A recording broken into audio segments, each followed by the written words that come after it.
Welcome to the Film Threat Podcast. I'm Anthony Ray Bench. How's it going, everybody? It's just me today, but since Chris Gore demands to be on the show no matter what, I'm being forced to shoehorn in clips of his panels from last year's DragonCon. For those of you that don't know, DragonCon is basically the Mardi Gras of nerd conventions. So I've heard. I've never actually been. Chris never invites me, and I can't afford to buy a badge myself. I would love to go, maybe next year. Who knows? You guys could start a hashtag or do an Indiegogo or a Kickstarter or something. I'm just kidding. Please don't do that. Honestly, don't do that. So anyways, Chris is too busy to record this week because he's preparing for this year's DragonCon, and he asked me several times to read you his schedule. He has like 1 billion panels this year, so please bear with me. DragonCon is in Atlanta, Georgia, September 1st through the 4th, and you can follow them on Twitter at DragonCon. That's C-O-N, not K-H-A-N like in Star Trek. You can also go to dragoncon.org. I'm sure they have schedules and lists of events and stuff like that. Another option, as always, is to follow Chris on Twitter at @ThatChrisGore, and I'm sure he'll be posting stuff from Film Threat's Twitter account too, which is @FilmThreat. On Friday, September 1st, Chris will be on the Collector's Quandary, Problem Solving for Serious Collectors panel. I'm guessing that's about serious collectors solving serious problems. The panel takes place at 1 p.m., and the location of that panel is the International North Hyatt. Next up, Chris will be on the Star Wars Dysfunctional Skywalker Family panel, and that takes place at 5:30 p.m., and the location of that is the International North Hyatt. Also on Friday is the Film Threat Podcast Live with Chris Gore, and not Anthony Ray Bench. That'll be at 8:30 p.m., and the location of that is the Centennial One Hyatt.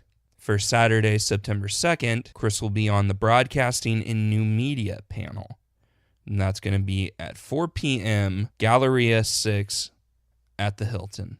On Sunday, September 3rd, Chris will be on the State of Geek Cinema panel, 8:30 p.m. The location of that panel will be at the Learning Center Hyatt. For Monday, September 4th, Chris will be on From Fan to Creator at 11:30 a.m. The location of that panel will be at the International North Hyatt. So there's that for all of you enjoying DragonCon next week. I'm not going to be there. Just thought I'd remind you. Anyway, Chris wanted me to play some clips that weren't good enough to be an episode just by themselves. So here we go. Welcome, DragonConners. How you doing? I'm Chris Gore. I'm your host for this panel. Spoilers, the gory details. This is the panel where we will discuss everything and all things spoilers. I'm going to spoil something for you right now. So this is a zone where you may hear lots and lots of spoilers. Oh! You're the perfect person to hear this. Here's a spoiler for you. If you've seen the movie Batman v Superman, I think we all know that Superman dies. What? But I'm going to spoil it for you. In Justice League, Superman comes back. Spoiler, I just ruined it. Let me introduce our esteemed panel here. These are film junkies, comedian, people that I talk to about film all the time, and I want to bring them to the stage. First of all, where is Patty Hawkins? Patty Hawkins, film writer, host of the Dick on Film podcast, coming very soon. Join the panel, Patty. Thank you.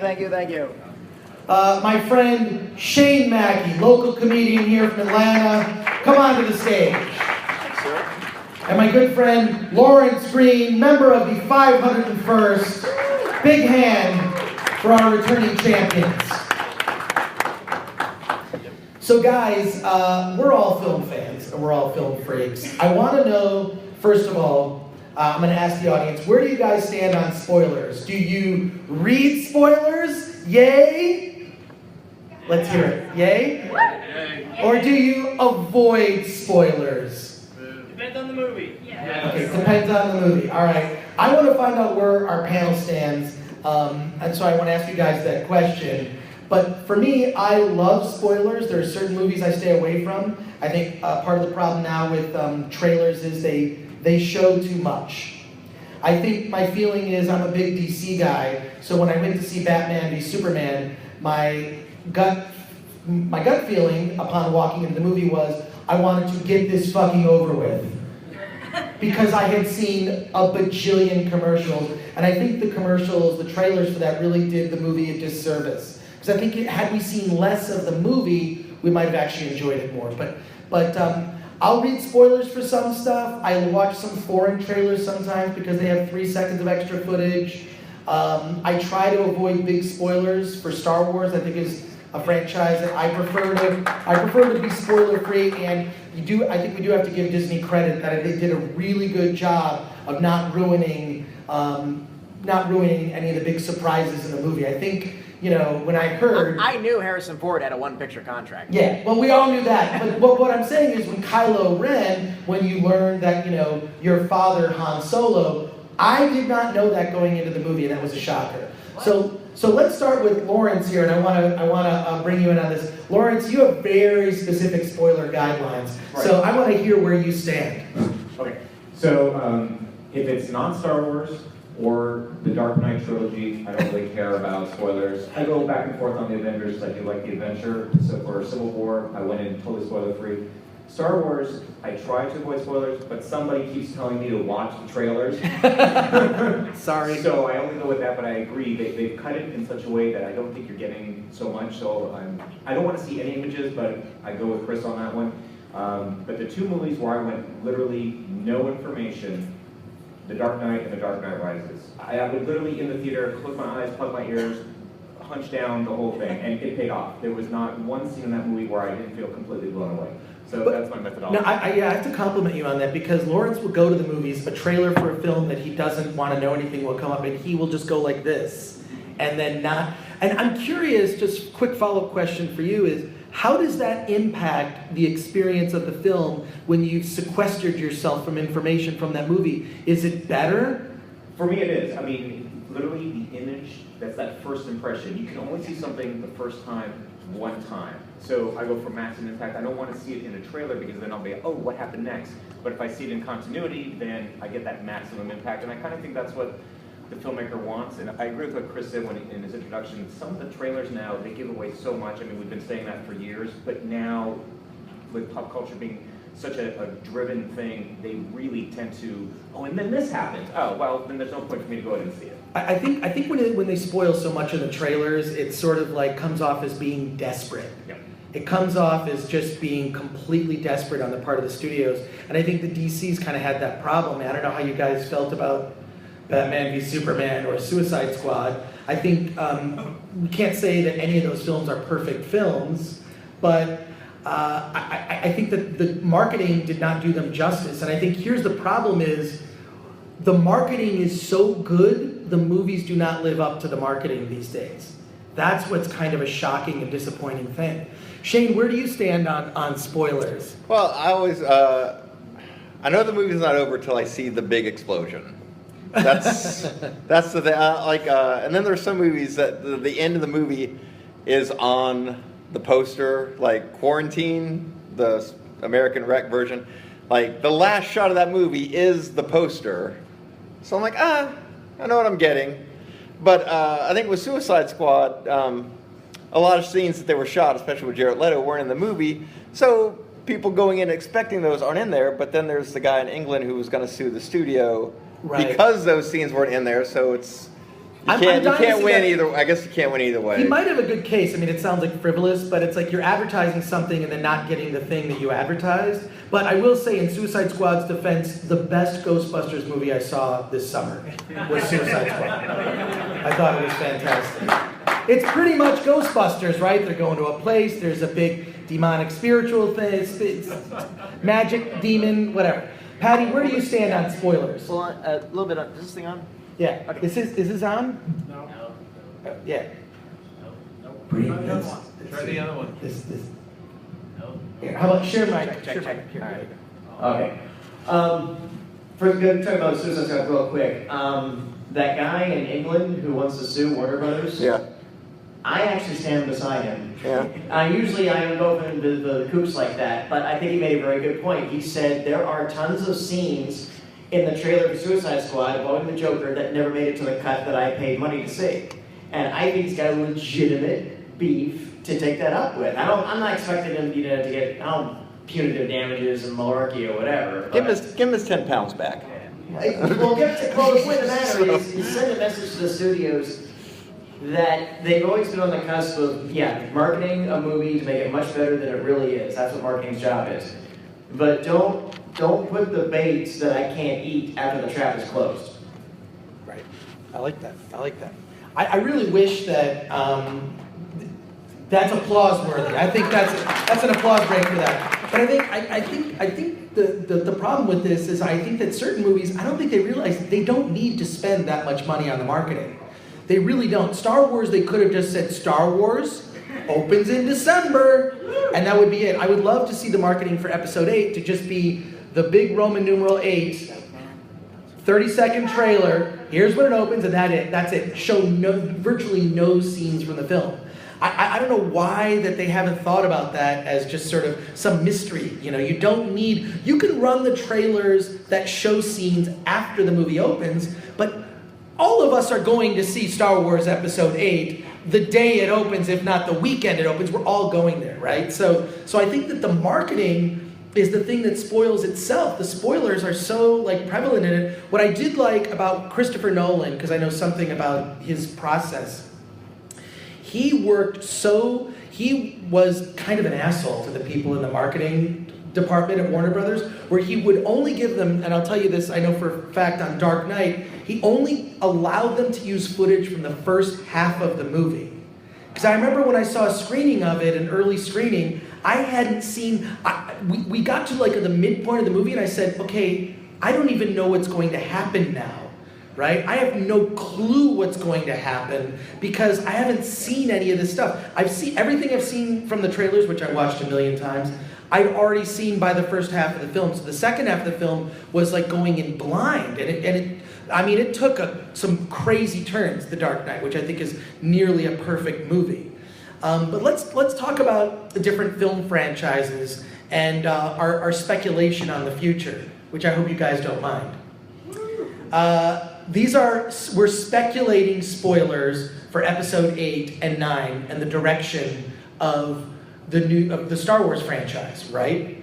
Rey, Kylo Ren. What I loved about the way that The Force Awakens ended, it was a kind of satisfying moment. My understanding is that that Luke had a line. That was in the original script. Luke did have one line, and I guess the Writers Guild or something accidentally put it out there, but it's wiped away. They end up not using it, obviously. It's that sort of pensive look with a broken man on an island receiving this lightsaber. Here's the call to action. And I think the one thing that we do know, has anyone here been reading up on what's going to happen in Episode 8? Anyone? No? Okay, well, now we're purely speculating here, but we know we go back to that island. So we know that we're going to see a conversation occur between Rey and Luke. I don't know what it is with Jedi, but when the going gets tough, they seem to run away to islands or desert planets. I don't know what the point of that is, but I want to hear your guys' speculation. Whoever wants to jump in first. I don't give a crap about Jedis. How did C-3PO get his red arm? Yeah, well, that's actually explained in the comics, right? Yeah, it was a tribute to another droid, but okay, so where did we leave it, right? Kylo Ren is going off to be trained, to complete his training, right? Whatever that is. Rey has advanced in the Force way too quickly, and I'm not sure if you've heard the theories about Rey. The theory about Rey is that Rey is the villain of this trilogy because she basically advanced in the ways of the Force too quickly. Remember Yoda was saying, the dark side is quicker, it's easier, and she got those powers way too fast. So she's another Anakin? she could be another Anakin. We don't know. So, and the interesting thing is you've got sort of the reverse conflict where like Luke was struggling with turning to the dark side, and Kylo Ren is struggling with being called to the good. Because there's a great book I highly recommend you guys all read called The Secret History of Star Wars.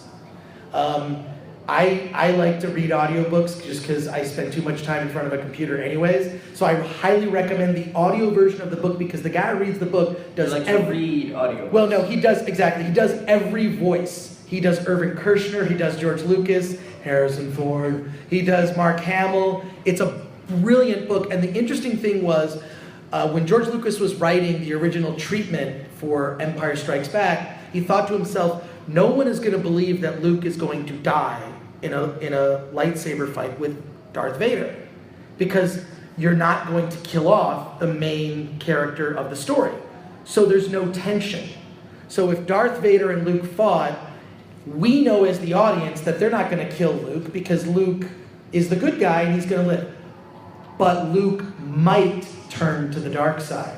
So he said if he made that the main conflict of the fight, that Luke might turn to the dark side, that there'd actually be tension in that fight. So, okay, I've been talking a bit too much. Wasn't that wonderful?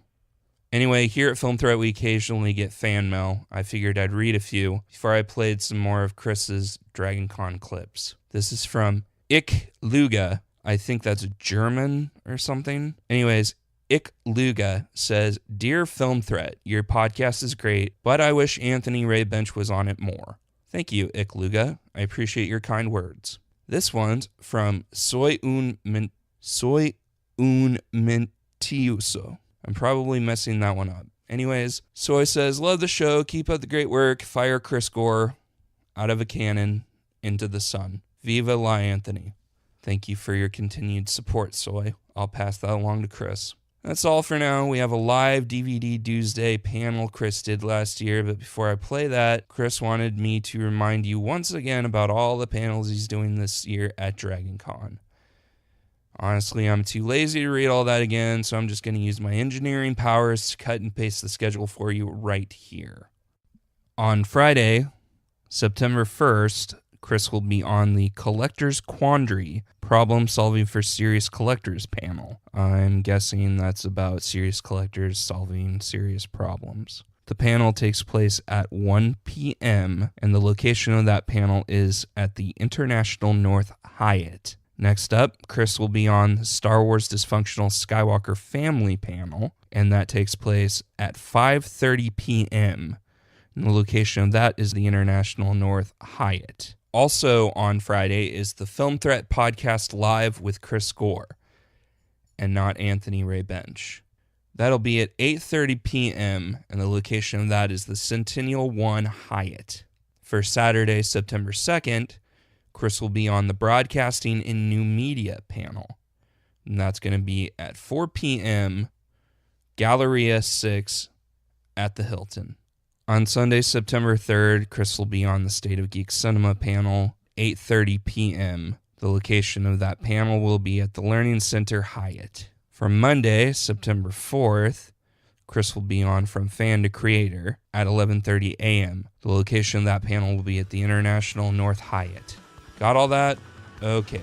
Here's DVD Tuesday live from DragonCon 2016. Since you're here, I don't want you just sitting here bored. I want you to enjoy what you're about to see, which is DVD Tuesday live here at DragonCon.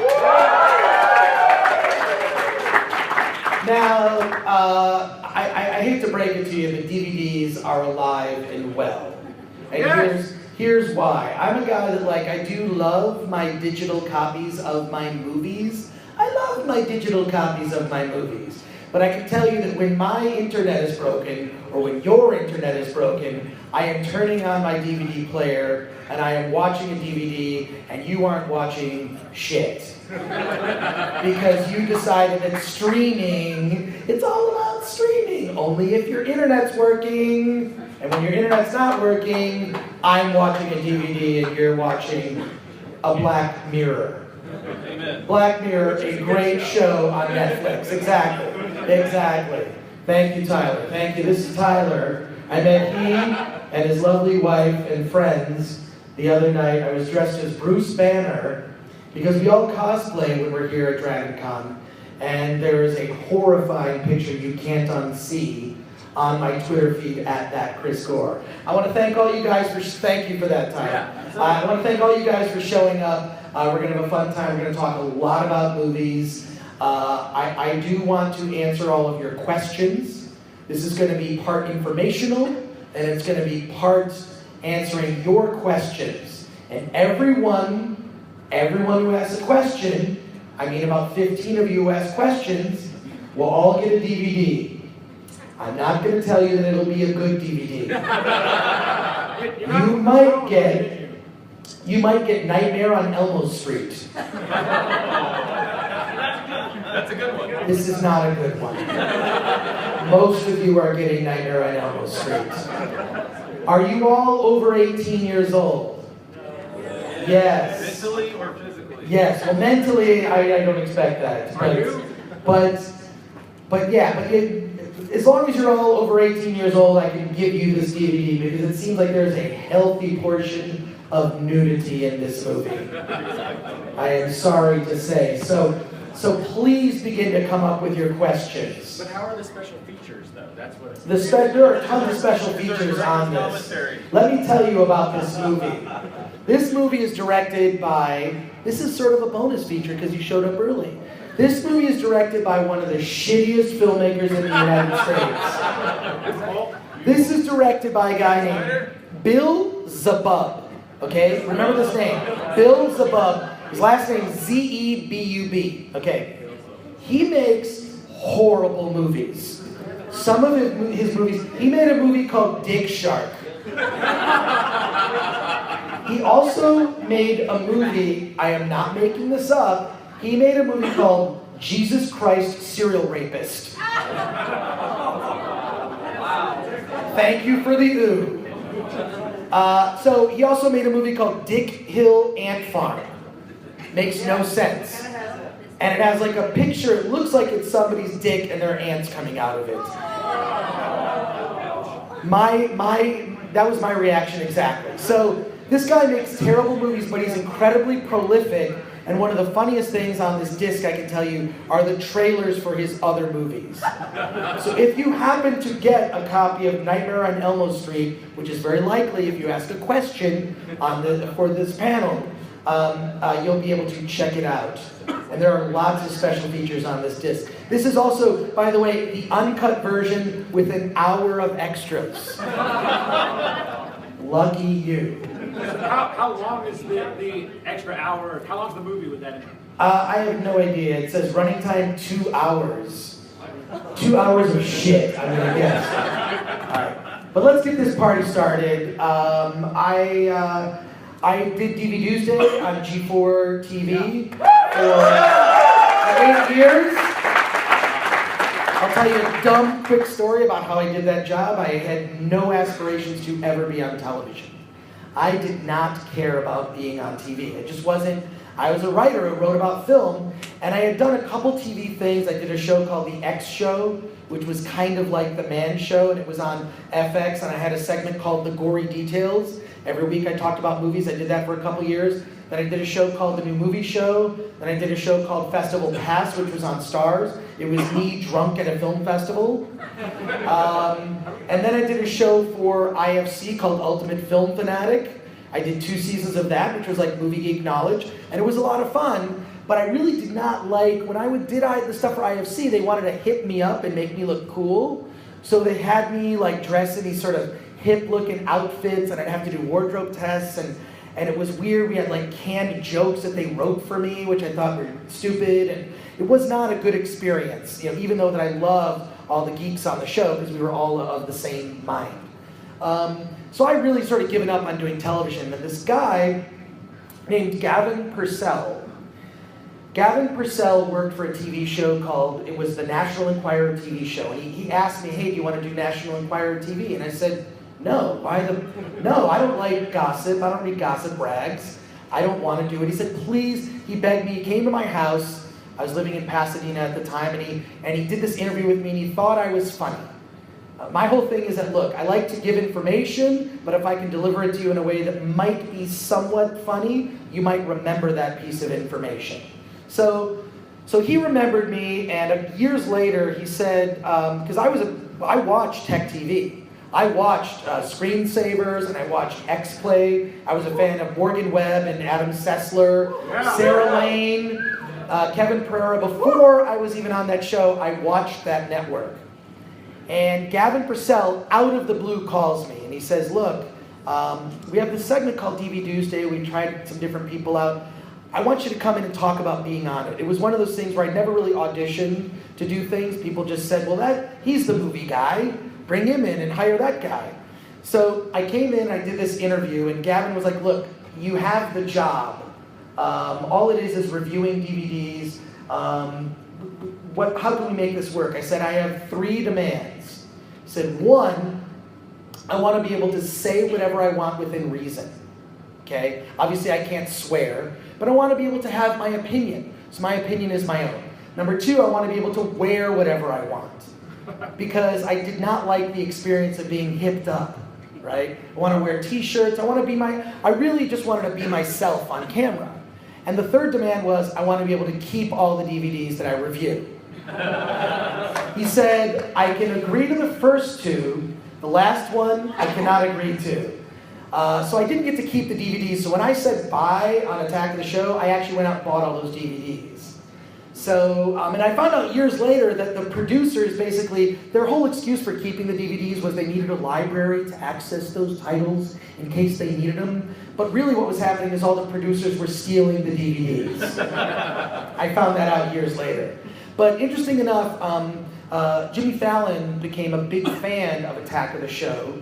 He liked Attack of the Show, and he'd been on the show a couple times, and liked it so much that the original executive producer of Attack of the Show, Gavin Purcell, got hired by Jimmy Fallon to do the Jimmy Fallon Show. So he left Attack of the Show to go work, and he currently is the producer of Jimmy Fallon's show on NBC. So, weird story, because a lot of people ask, how did you get started at G4? Now you don't have to ask that question. So if you're going to ask that question, it's been answered. Thank you very much for paying attention. But we're going to have a lot of fun talking about DVD stuff. I want to invite up to the stage my panel of fellow movie geeks and friends. First coming to the stage, Shane Mackey. Shane Mackey's a comedian, trivia guy. He's a local Atlanta-based comedy artist, improv dude. He does the fanfic theater with me every year. If you've not seen the fanfic theater, who saw the fanfic theater the other night? Horrified. Horrified. What's up, everybody? Some of the things that were said at the fanfic theater, I take no responsibility for. There was a lot of shipping. There was a lot of gay sex, I'm just gonna say. Batman had sex with RoboCop. It was a free-for-all. And I want to thank Shane for helping me host that. Also want to bring to the stage comedian, artist, writer, performer, Patty Hawkins, cosplaying today as Coal Shack. Big round of applause for Patty. All right. Now, some of the questions we're going to be answering today, some of the questions, what is the greatest DVD of all time? What is the greatest DVD of all time? I have an answer. You guys are going to have to think of what the answer to that question is. We will answer it at the end of this panel. What are some of the greatest special features on a DVD? Maybe a DVD worth picking up just for the special features. We're going to answer that right here on the stage. I'm prepping you guys so that you know what you're supposed to talk about. Right. What are some of the... Because we should have done this before we did the show. Instead, we're doing it now. What are some of the strangest special features on a DVD? Right? Or the weirdest, wildest, craziest. We're going to get to that. I do want you to ask questions. So those of you that are going to want to ask questions, please raise your hands. But I am going to kick off the panel by talking about what are some of the strangest special features on a DVD. I will be the first to answer this. One of the weirdest, and it's also one of my personal favorites, is for the movie, the DVD Wet Hot American Summer. Does anyone have that disc or are familiar with that movie? So it has a special feature where you can watch the movie and you select this special feature, and the only difference is that it's Wet Hot American Summer, but with farts. So the whole thing is they basically just added fart noises to the soundtrack of the movie. So every time a character sits down, you hear it's awful. It's the same movie, just with farts. It's one of the weirdest special features. Not a lot. I'd like to see The Force Awakens with farts. Why don't they do that? That would be pretty awesome. Would be an improvement in my book. So, do you guys have a special feature on a DVD? It could be a commentary, it could be something weird, it could be like on the Memento disc, there's a weird thing where you kind of have to do like a code to figure out like what, there's a lot of weird stuff. So, I'm throwing it out to you guys. I want to hear, what is your favorite strange special feature on a DVD that makes a DVD worth taking a second look at? Just a weird extra. I think it's on Jay and Silent Bob Strike Back. And you put in a special code, and it cuts to Kevin Smith and Jason Mewes reenacting scenes with action figures. And it's not listed anywhere. It's like you just kind of hear about it second or third hand.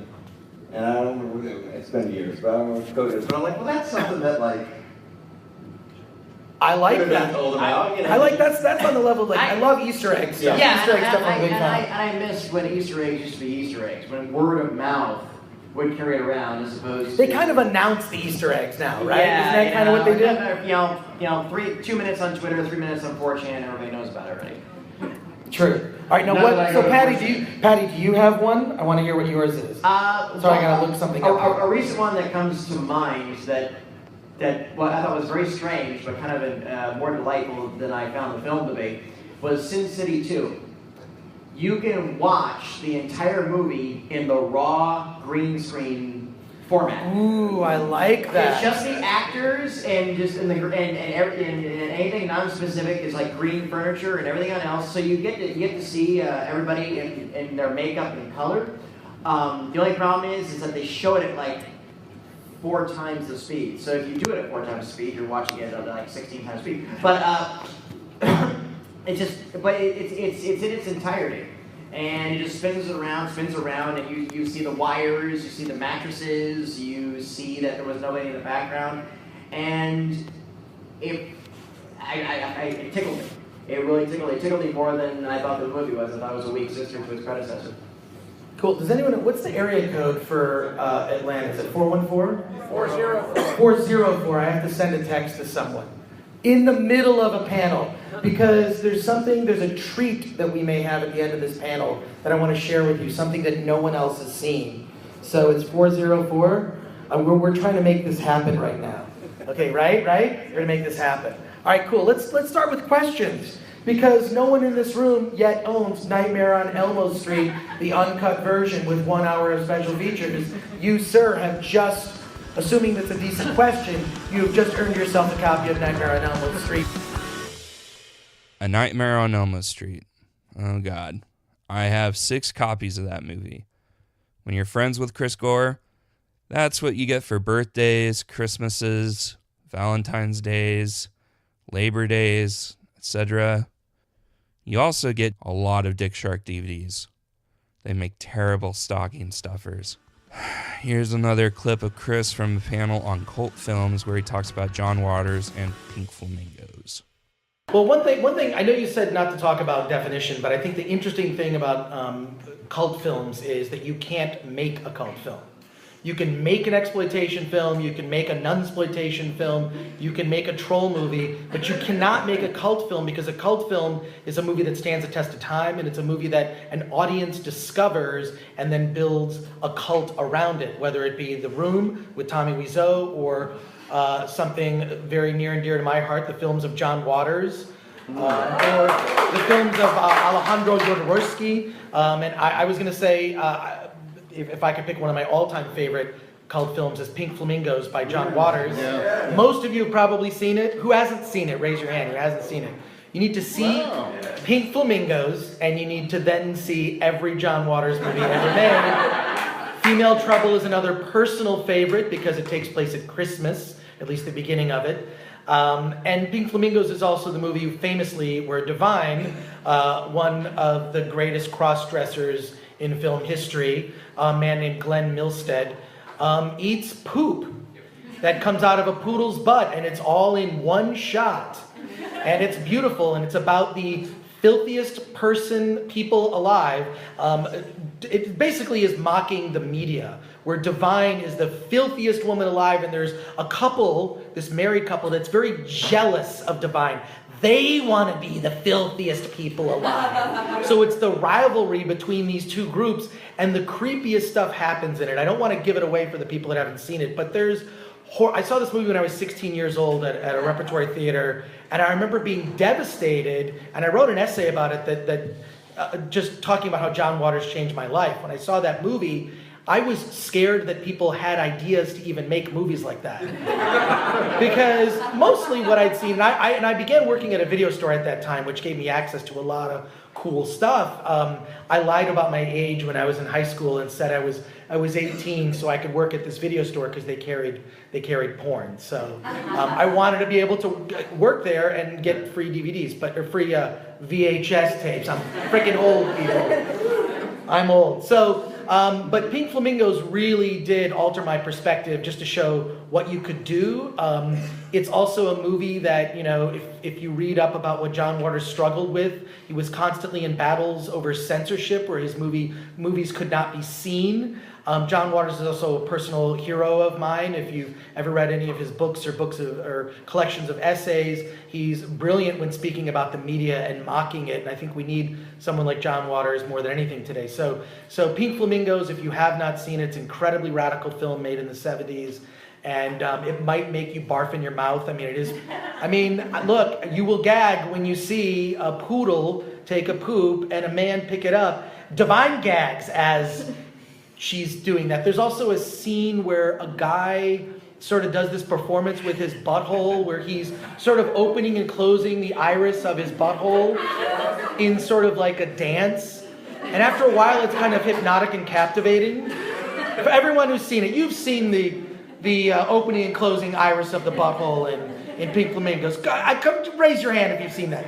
It's oddly, it's unforgettable, is what it is. So I highly recommend Pink Flamingos and just the entire oeuvre of John Waters. And yeah. That was something, wasn't it? Without further ado, ladies and gentlemen, it's Chris Gore. He's here. He took time out to be with us.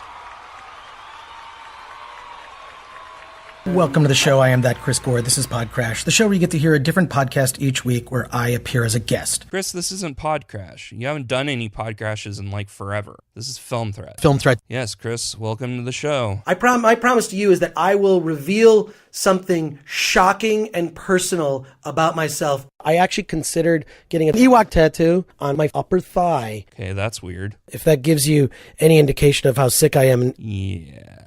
Moving on. We have some fan questions we can go through. Are you up for that? Hello, listeners. This is Chris Gore. Okay, first question from Brian Wayne. Brian wants to know what our favorite Star Wars movies are. Mine is definitely The Empire Strikes Back. I really like the whole escalation of... Episode 1. Episode 1, really? Episode 1. I love the prequels. Okay. Thank you for your question, Brian. Next question is from Amanda May. Amanda asks, what's the best part about working with Anthony? I gotta say, as a producer, the thing I like most about you, and I'm being dead serious, is that you'll work for free. Sadly, that's the nicest thing he's said about me all year. Next question comes from Edward Norgren. He writes, do you guys have any nicknames? If so, what are they? Well, Eddie, some of my friends call me AB because those are my initials. Ant-Man is another popular one people use. What about you, Chris? Harry Coinslot. Pardon me? HarryCoinslot.com. I don't want to know anything about the story behind your nickname. Tristan Hall wants to know, what's been your favorite movie of the year so far, and why? Well, Tristan, I think Baby Driver is my favorite so far, even though I technically Beauty and the Beast. Beauty and the Beast? The one with Emma Watson? That movie sucked. Beauty and the Beast. Okay, can you tell us why? Disney butts. If you say so. If that gives you any indication of how sick I am. Indeed. Okay, last question from Justin Trout. Justin asks, what's the most overrated movie of all time? 2001: A Space Odyssey. Really? Wow. I'm not the biggest fan of that movie, but I wouldn't go as far as saying it's overrated. Trust me. I actually considered getting an Ewok tattoo on my upper thigh. Yeah, you said that already. Okay. Before we wrap this up, is there anything you want to add? I only have one kidney. Are you okay, Chris? Something just seems really off about you. I'm going to have to stop every once in a while and do that. Okay, that does it for this week's episode of the Film Threat Podcast. Follow me on Twitter at ThisGameCheats and follow Chris Gore on everything with @ChrisGore. One more time, if you're at DragonCon this year, go see some panels with Chris Gore and tell them how disappointed you are that I'm not there. Thanks for listening, and let's get out of here. Oh, my jeans.